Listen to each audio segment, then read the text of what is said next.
After Endgame, we got in a total of 14 films, so let's rank those 14 films after Endgame. And in last place is Quantumania. And with this film, I don't think it was really terrible. It had some funny moments. I liked the dynamic between the family, and I thought Kane was awesome. MODOK was a dick, but yet he was hilarious. At number 13 is Love and Thunder, and this was a film I do not hate. With this film, it does have its funny moments, but I do agree it did went a bit overboard with the humor. At number 12 is Black Widow. I do believe that this explored Black Widow's past perfectly well. We got introduced to several awesome characters, but this was a great Black Widow film that released several years too late. Should have had Winter Widow also, just saying.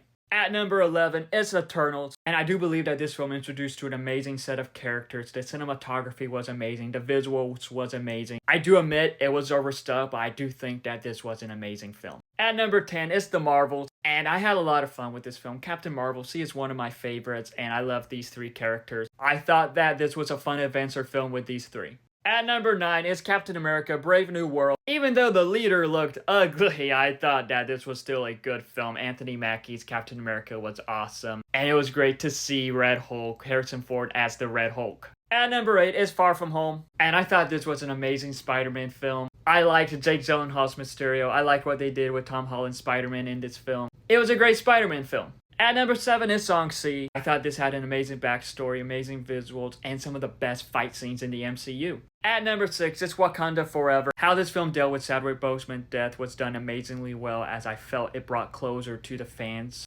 Plus it introduces Namor, and he was amazing.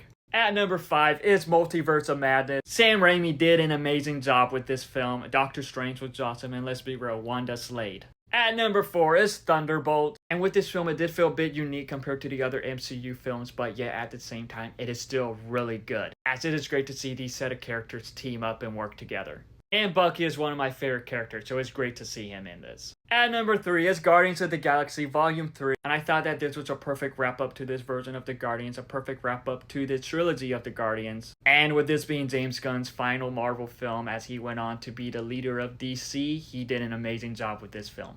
At number 2 is Deadpool and Wolverine. Like, this was pretty much the Deadpool film I always wanted. I always wanted to see these two team up in a good film. Wanted to see Hugh Jackman Wolverine in the yellow and blue spandex, and that's what we got. But at number 1 is Spider-Man No Way Home. We got the 3 Spider-Man on screen in this, and this is pretty much every Spider-Man fan's dream. Andrew Garfield was my favorite Spider-Man. It was great to see him. Tobey Maguire was the Spider-Man I grew up with. It was great to see him again. Is it perfect? No, but yet this was still an amazing Spider-Man film. Overall, that is my ranking of all of the MCU films after Endgame, post-Endgame, but what would be your ranking? Let me know in the comments below and follow me for more.